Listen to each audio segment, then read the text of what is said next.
যাবে, মানুষ কিন্তু আল্লাহর খাস বান্দা হয়ে যাবে। এজন্য শয়তান সবচেয়ে বেশি তাদের পিছনে লাগে যারা কোরআন হাদিস নিয়ে যারা গবেষণা করেন, তাদের পিছনে বেশি লোক লাগে শয়তান। লাগার কারণ হলো তারা যদি এই দ্বীনের ইলম যদি অর্জন না করেন, কোরআন হাদিসের জ্ঞান যদি অর্জন না করেন, তাহলে তো আর মানুষরা এই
সে ধ্বংস হয়েছে।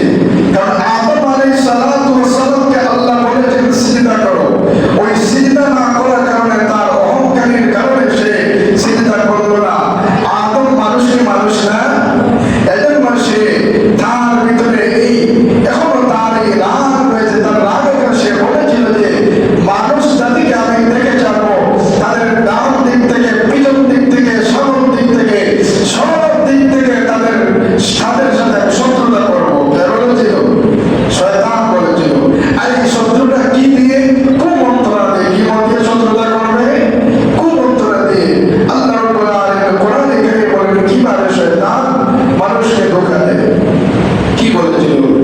আল্লাহ বলেন ফাবিমা আগওয়াইতানি লাআকুদান্না লাহুম সিরাতাকাল মুস্তাকিম থুম্মা লাআতিয়ান্নাহুম মিন বাইনি আইদিহিম ওয়া মিন খালফিহিম ওয়া আন আইমানিহিম ওয়া আন শামাইলিহিম ওয়া লা তাজিদু আকসারাহুম শাকিরিন। আল্লাহ সুবহানাহু ওয়া তাআলা বলেন শয়তান এরকম প্রতিজ্ঞা করেছিল, শয়তান বলেছিল মানুষ জাতির কারণে আমি যে ধ্বংস হলাম, এখন মানুষ জাতিকে আমি দেখে চালাবো। তাদের ডান দিক থেকে, তাদের বাম দিক থেকে, তাদের পিছন থেকে, সামনের দিক থেকে, সর্বদিক দিয়ে তাদেরকে আমি তাদের দুশ্মনী আমি করবো, তাদেরকে আমি কুমন্ত্রণা দেব। এই কুমন্ত্রণা শয়তান দেয় কিনা? দেখি শয়তান দেয় কুমন্ত্রণা। কুমন্ত্রণা দেয় ভাই, কুমন্ত্রণা দেয়। কু মানে বাদ, কুমন মানে কি? খারাপ, আমরা এটা বুঝি। মন্ত্রণা মানে ভালো বুদ্ধি দেয়, আর কু মানে আমরা যেটা বলি খারাপ। মন্ত্রণা দেয় কিনা? দেয়। যেমন কিভাবে দেয়? শয়তান আপনাকে অনেক সময় যেটা খারাপ সেটা আপনাকে ভালোর দিক আপনার সামনে নিয়ে আসবে। কথা কি কিনা? যেমন মনে করেন শয়তান বলবে আল্লাহর রাস্তায় দান করলে টাকা কমে যাবে। আসলে কিন্তু দেখতে কিন্তু ভালো লাগে, ভালো লাগে না শুনতে। কিন্তু শয়তান বলে আল্লাহর রাস্তায় তোমরা দান করিও না, দান করলে টাকা কমে যাবে। যাকাত দিও না, যাকাত দিলে সম্পদ কমে যাবে। শয়তান কিন্তু ভালো বলিয়া মানুষের খারাপ করতেছে, এরা করতেছে বলেন না। শয়তান মানুষকে দেখাচ্ছে এটা ভালো, দেখাচ্ছে তোমার লাভ আমি করতেছি, তুমি যদি আল্লাহর রাস্তায় দান করে দাও তাহলে তোমার টাকা কমে যাবে, তোমার সম্পদ কমে যাবে। এগুলো আপনার বন্ধ হয়ে যাচ্ছে, ঠিক কিনা? কিন্তু আসলে আপনার বন্ধু হচ্ছে না, বরং আপনার সে শত্রু হচ্ছে, ঠিক কিনা? দান সদকা করলে আল্লাহ রাব্বুল আলামিন সম্পদকে বাড়াইয়া দেন, ঠিক কিনা? এবং সে আপনার ক্ষতি করতেছে না লাভ করতেছে। যাকাত দিলে আপনার মালের হেফাজত হবে, সম্পদের হেফাজত হবে। এখন শয়তান যে বলছে যাকাত দিও না, তাহলে আপনার ক্ষতি করতেছে না লাভ করতেছে, বলেন না জোরে জোরে। আল্লাহ রাব্বুল আলামিন বলেন ইয়ামহাকুল্লাহুর রিবা ওয়া ইউরবিস সাদাকাত।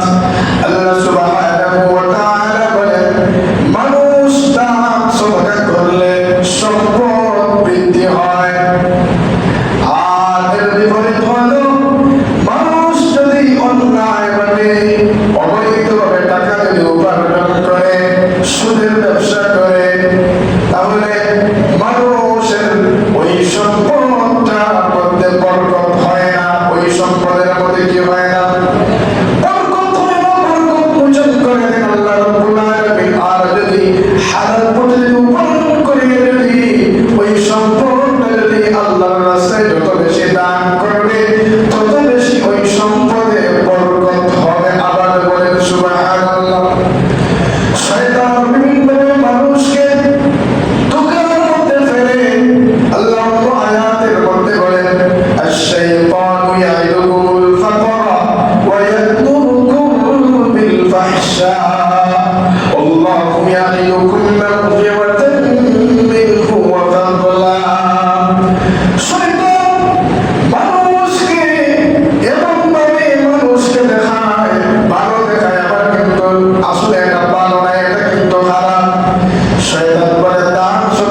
করিও না।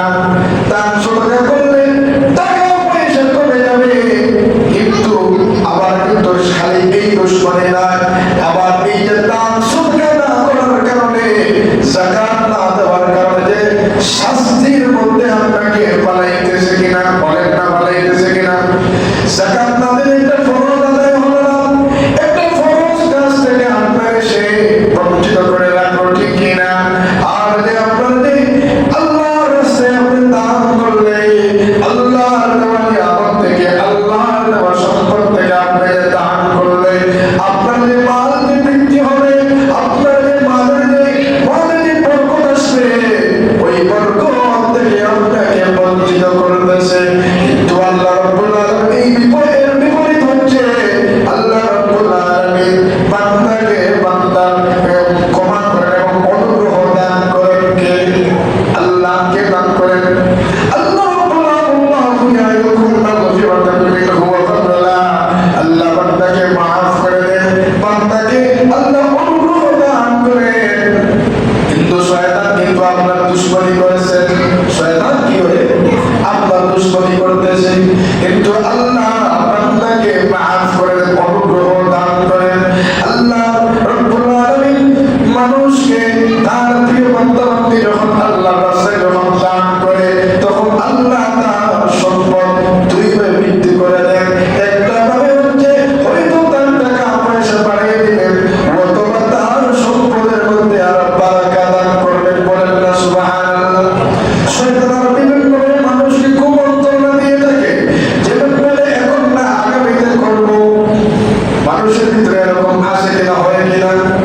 এখন আমার উপর খরচ খরচ হয়েছে না, এখন না এখন করবো না, আগামীতে করবো, আর একটু বয়স হোক, এরকম বলে কিনা?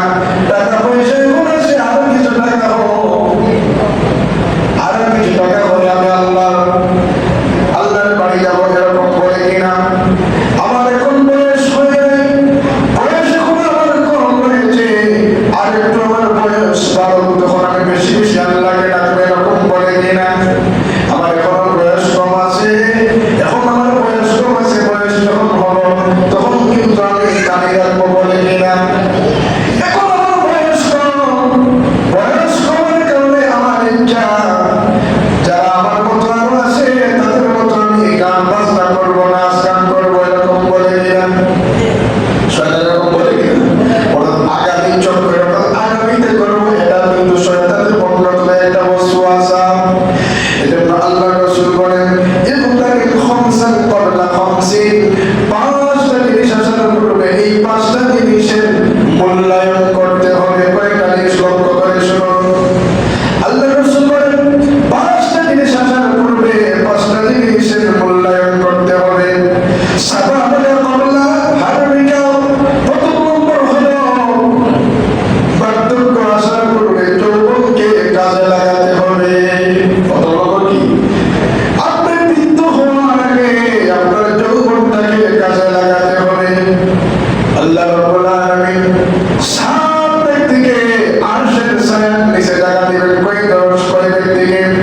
সাত ব্যক্তিকে আল্লাহ আরশের ছায়ার নিচে জায়গা দিবেন কিয়ামতের ময়দানে। যখন মানুষের মাথার উপর সূর্য থাকবে, মানুষের মগজটা যখন ভরে যাবে, তখন ওই সময়টা সাত ধরনের মানুষকে আল্লাহ রাব্বুল আলামিন ওই সময়ে আরশের ছায়ার নিচে জায়গা দিবেন, বলেন না আবার সুবহানাল্লাহ। তাদের মধ্যে থেকে একটা বলে যৌবনকালে, যৌবনকালে যারা আল্লাহকে বেশি বেশি ডাকবে, যারা ইবাদত করবে, যারা নামাজ পড়বে, বেশি বেশি দান সদকা করবে, বেশি বেশি আল্লাহর হুকুম আদায় করবে, তাদেরকে আল্লাহ রাব্বুল আলামিন ওই কিয়ামতের ময়দানে মানুষ যখন নফসি নফসি বলবে, তখন বাবা মা কেউ আপনাকে চিনবে না, আপনিও বাবা মাকে চিনবে না, আপনার এত আদরের স্ত্রী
অভাব অনটন হয় কিনা, অভাব মানুষের দুই ভাবে হয়, রুজি রোজগার কমে যায় অথবা মানুষের পেটটা বাড়ে যায়, তখন কিন্তু মানুষের কিন্তু অভাব আছে ঠিক কিনা, তার কিন্তু রুজি আছে কিন্তু বেমার যেটা আছে সেটা কিন্তু বাড়ে যায়, এটার নাম কিন্তু অভাব।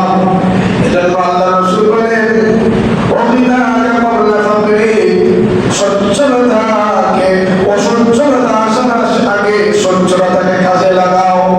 চার নম্বর হলো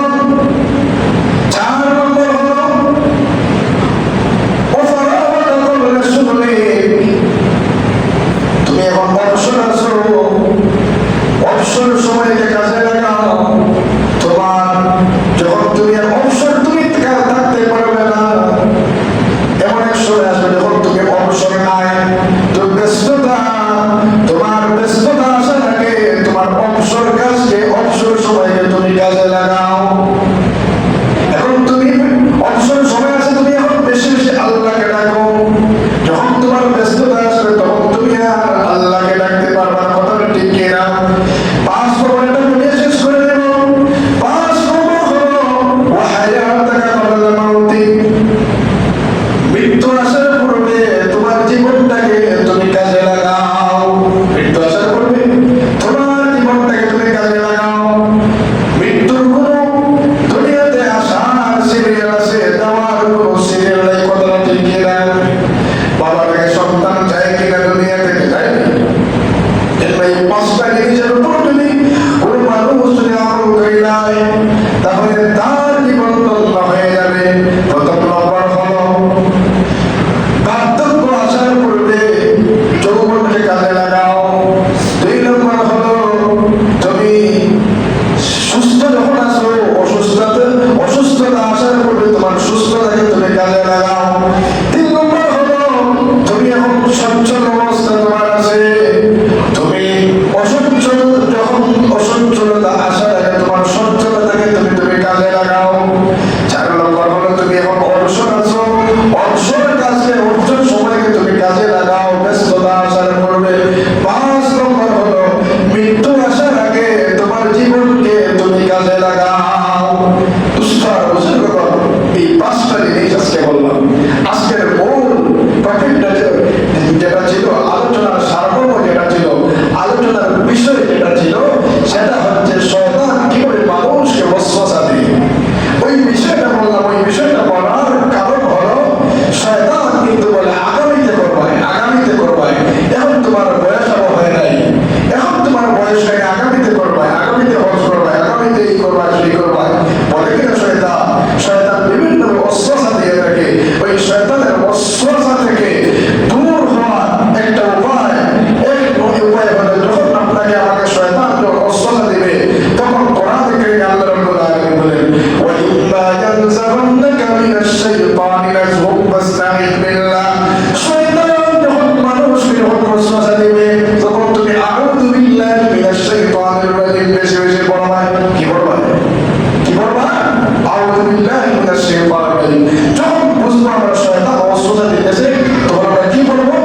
আউযু বিল্লাহি মিনাশ শাইতানির রাজিম বেশি বেশি পড়বো। আর যখন আকীদা বিষয়ে যখন বলবে, শয়তান যখন মনের ভিতরে দিয়ে দিবে যে আদৌ কি আল্লাহ আছেন, কি রাসূল আছেন, কি জান্নাত জাহান্নাম এগুলা সত্য কি মিথ্যা, এরকম যদি মানুষের ভিতরে কখনো যদি শয়তান ঢুকাই দেয় তখন হাদিসের মধ্যে এসেছে 4টা কাজ করতে হবে। প্রথম নম্বর হলো আউযু বিল্লাহি মিনাশ শাইতানির রাজিম পড়তে হবে, আর আমানতু বিল্লাহি কামা হুয়া এগুলা পড়ে ঈমানকে নবায়ন করতে হবে। আর দ্বিতীয় হলো এখানে থামে যেতে হবে, আর যাতে অগ্রসর যাতে না হয়, শয়তান যাতে আপনার এই মনের ভিতরে যাতে সামনে না নিয়ে যায়, এখানে নামতে হবে। আর